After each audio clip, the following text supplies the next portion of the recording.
가상화폐 루나 폭락 사태 같은 일이 또 일어나는 걸 막기 위해 정부와 여당이 새로운 투자자 보호 방안을 내놨습니다. 관련 법이 마련될 때까지 민간 거래소들이 가상화폐 문제를 자율적으로 관리하게 한다는 건데 잘 되겠냐는 논란이 이어집니다. 김정우 기자가 보도합니다. 정부와 여당이 내놓은 새로운 가상화폐 대책은 민간 거래소들에게 자율적으로 관리를 맡긴다는 게 핵심입니다. 법을 만드는 데는 시간이 오래 걸리는 만큼 민간에 먼저 관리 권한을 넘기겠다는 겁니다. 우선 국내 유명 가상화폐 거래소 5곳의 대표가 주도해서 공동협의체를 만들 예정입니다.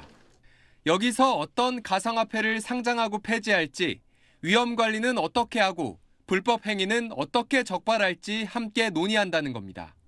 검사 출신 금융감독원장으로 첫 공식 행보에 나선 이복현 원장도 민간 자율 규제를 강조했습니다. 민간 전문가들의 적극적인 참여를 통한 시장 자율 규제의 확립이 보다 강조될 필요가 있습니다. 하지만 근본 대책은 아니라는 지적이 이어집니다. 가상화폐 상장과 거래를 통해 큰 돈을 벌고 있는 민간 거래소들에게 위험 관리를 맡기는 게 적절하냐는 비판이 나옵니다. 그런 것들을 다 하니까 지금 높은 마진율을 가진 비즈니스 모델이 탄생한 건데 이해상충 문제를 어떻게 해결할지를 방안을 제시했어야 됐습니다. 민간의 관리 권한을 넘긴다 쳐도 어떤 정부 부처가 최종 관리 감독 책임을 질지 정하지 않은 것도 문제입니다. 처음 문제가 됐을 때부터 소관 부처도 정하지 못하고 시간이 지체되는 그런 우려가 있었고 그 이후에도 지금 명확하게 책임 관계가 정리가 되지 않고 지금 부실 가상화폐를 걸러낼 거래소들의 공동평가 기준은 넉 달 뒤에야 나오기로 돼 있어서 관리 공백 상태는 한동안 이어질 전망입니다. SBS 김정우입니다.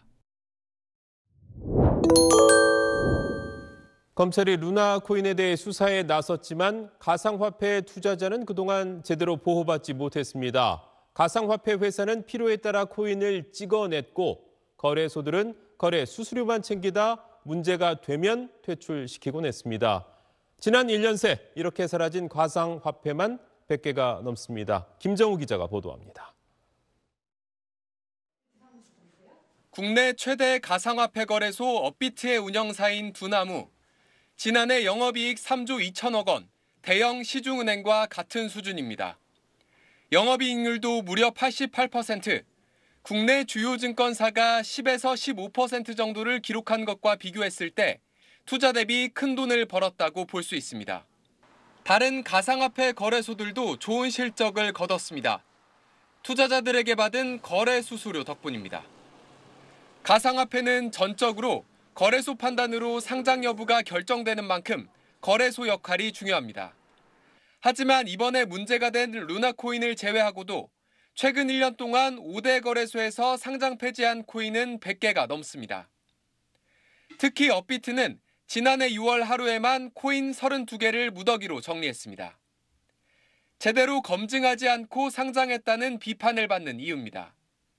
피해는 거래소에 수수료를 내가며 거래했던 투자자들에게 고스란히 돌아갑니다. 금융당국이 루나 사태 이후 대대적인 점검에 나서겠다고 했지만 관련법이 없어서 딱히 대응 수단도 없습니다. 지난해 9월부터 특정금융거래정보법이 시행됐지만 자금 세탁 방지 정도가 전부입니다. 지금 디지털 가상자산법이 준비가 되고 있거든요. 자본시장법에 준하는 법을 만들어줘야 코인 산업의 소비자 보호가 더 원활히 이루어질 수 있고요. 가상화폐 발행과 유통에 관한 최소한의 법적 기준이 없는 한 투자자 피해는 계속될 수밖에 없습니다. SBS 김정우입니다.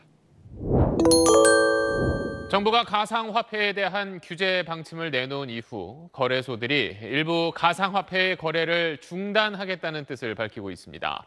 유명 거래소 3곳에서만 가상화폐 17개가 거래 중단 종목으로 지정됐고 또 55개는 유의 종목에 포함됐습니다.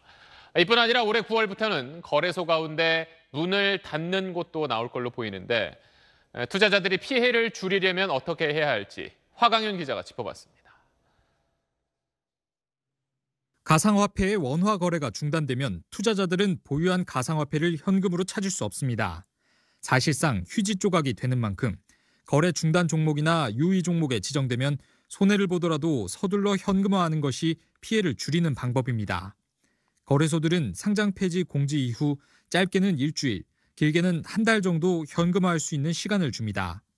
특정 거래소에서 거래가 중단돼도 다른 거래소로 가상화폐 자체를 옮겨 투자를 계속해도 되지만 여기에도 기한이 있고 또 다른 거래소에서도 거래가 중단될 수 있는 만큼 주의해야 합니다. 갑작스러운 상장 폐지 통보에 손해를 본 투자자들은 법적 대응까지 검토하고 있습니다. 지정되자마자 바로 일단은 3분의 1 토막이 나더라고요. 거래소에서 제대로 검증을 하지 않고 그냥 상장을 시키고 투자자 보호는 아예 안중에도 없는. 지난 2017년과 2018년 한 차례 사회적 광풍을 겪고도 손을 놓고 있다가 최근에야 규제에 나선 정부도 비난을 사고 있습니다. 시장하고 교류를 하면서 제도화를 할 수 있는 장치를 마련해야 되는데 그걸 전혀 없이 일방적으로 지금 조치를 취하게 되니까. 오는 9월 말 거래소 규제가 본격 시작하면 아예 문을 닫는 거래소도 속출할 게 확실시되는 만큼 투자자들의 각별한 주의가 필요합니다. SBS 화강윤입니다. 투기판으로 변한 가상화폐 시장에 대해 정부가 단속 방침을 밝혔지요. 오는 9월 말 이후엔 거래소 관련 규제도 강화되면서 기준에 못 미치는 거래소 상당수가 퇴출당할 수 있는 만큼 투자자들의 주의가 필요합니다. 김정우 기자의 보도입니다. 국내 가상화폐 거래소는 100곳이 넘는 걸로 추정됩니다. 이 중 투자자의 실명 은행 계좌를 인증해야 거래할 수 있게 한 곳은 대형 거래소 4곳뿐입니다. 나머진 이메일이나 휴대전화 번호 등 간단한 개인정보만 입력하면 이용할 수 있습니다. 그런데 지난달 개정된 특정금융거래정보법은 9월부터 모든 거래소가 투자자 실명을 확인할 수 있는 은행 계좌를 연동해야만 영업할 수 있도록 했습니다.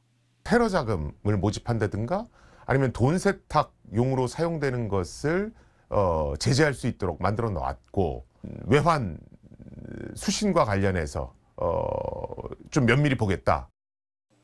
고객 돈을 안전하게 보관할 능력이 되는지, 내부 통제와 해킹 위험 대비 능력은 충분한지 검증을 통과해야 은행과 손을 잡을 수 있는데 상당수 군소업체들이 이 문턱을 넘기 어려울 거란 전망이 우세합니다. 보이스피싱으로 들어온 돈인지 익명성을 기반으로 하기 때문에 검증의 의무가 너무 크대요. 거래소가 문을 닫게 될 경우 마땅한 구제책이 없고 금융당국도 가상화폐는 관리 권한 바퀴라며 팔짱을 끼고 있습니다. 9월 이후 벌어질 무더기 폐업 대란 가능성에 대비하기 위해서라도 대책 마련이 필요하다는 지적입니다. 워낙 투자자들도 많아지고 시장이 스스로 커지고 있잖아요. 가상자산 업권법을 좀 만들어주면 훨씬 더 좋지 않겠나. 현재는 가상화폐 투자에 대해 마땅한 안전장치가 없는 만큼 9월 규제 강화를 앞두고 투자자 스스로 주의해야 합니다. SBS 김정우입니다.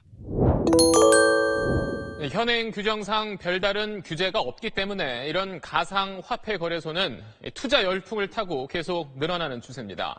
이렇다 보니까 규모가 작은 업체일수록 보안 체계는 취약할 수밖에 없습니다. 추가 피해를 막기 위해서 정부가 오늘부터 현장 조사에 들어갔습니다. 계속해서 조성현 기자입니다.